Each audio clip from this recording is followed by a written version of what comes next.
When you're planning to move to Southern Europe, to Greece, Portugal, or Italy, you're probably picturing sunshine, good wine, ancient cities, and a slower pace of life.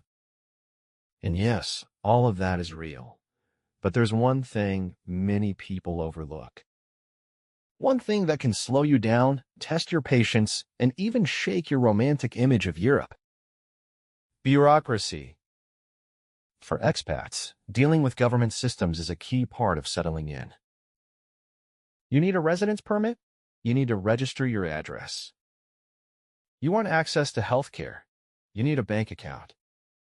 And here in Southern Europe, all of that comes with its own unique set of challenges. Today, we're diving into what bureaucracy looks like in Greece, Portugal, and Italy. We'll compare the good, the bad, and the why is this taking 6 months moments, all from an expat's point of view. Greece. Let's start with Greece. In Greece, bureaucracy is part of the culture. It's traditional, paper-based, and sometimes painfully slow. Even small things can require multiple visits to different offices. Getting a tax number? You go to the tax office. Need to register for health care? That's another visit. Want to apply for a residence permit? Prepare a folder of documents, official translations, and maybe a translator too. Oh, and everything from birth certificates to rental contracts may need to be apostilled and officially translated into Greek. Now, Greece has made efforts to modernize. There's an official portal, gov.gr. And there are service centers called KEP where you can do a lot of paperwork in one place. But most of the time, these systems still lead you back to paper or to someone telling you to come back tomorrow.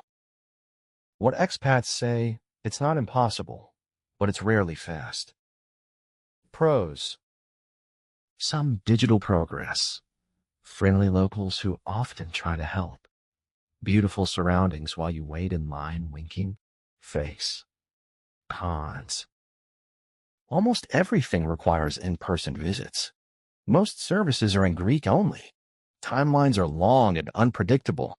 If you're moving to Greece, bring patience, extra passport photos, and lots of document copies. And consider hiring someone local to help, especially in the beginning. Portugal now. Let's talk about Portugal. Portugal has earned a reputation as one of the most expat-friendly countries in Europe. And when it comes to bureaucracy, it often ranks better than its neighbors. Need a tax number? You can usually get it in one day at a local tax office. Want to open a bank account? It might take just a single visit. Healthcare registration? Also manageable as long as you have your residence card. And best of all, Portugal has citizen shops, centralized service centers where you can take care of many government tasks in one place. But here's the catch. Immigration services in Portugal are often overwhelmed. Getting an appointment for your residence permit can take months. And once you apply, it may take even longer to get your actual residence card. So while the systems are more organized, delays are common. Pros. More digital services available. Helpful and usually English-speaking staff. Straightforward tax and banking setup. Cons. Immigration system is overburdened. Delays in issuing residence permits and visas. Some offices have different rules, so experiences may vary.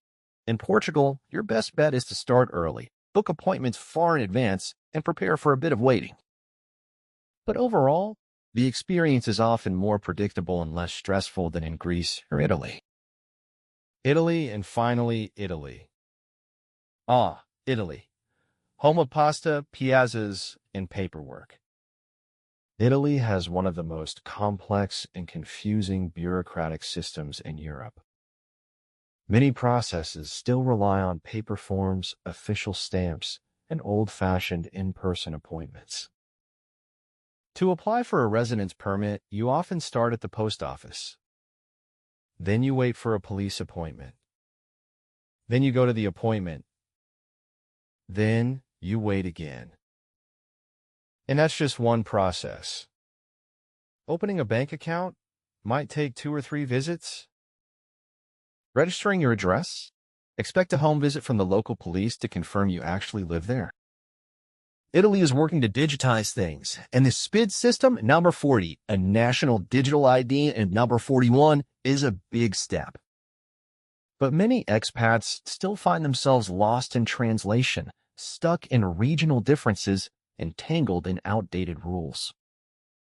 Pros: quick and easy to get a tax ID, Cadiz Fiscal. High-quality public health care once you're registered. Lots of online services available if you have SPID. Cons: residence permits can take months. Different rules in different cities and offices. Still very paper-based. Some processes feel outdated and unclear.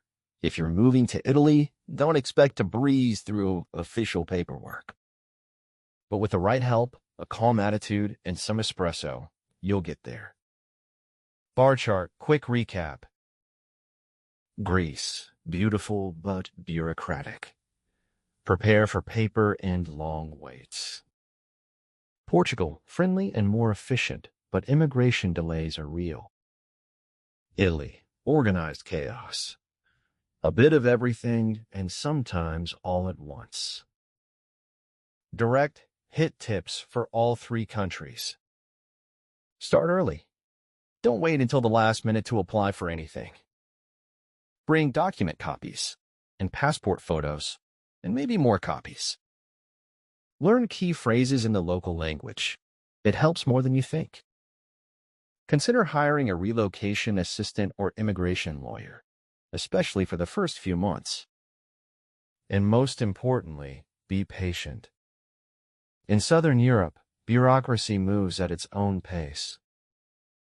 But once you're through it, the lifestyle is absolutely worth it. So, breathe deep, get your documents ready, and embrace the process. Your Mediterranean adventure is just a few stamps away.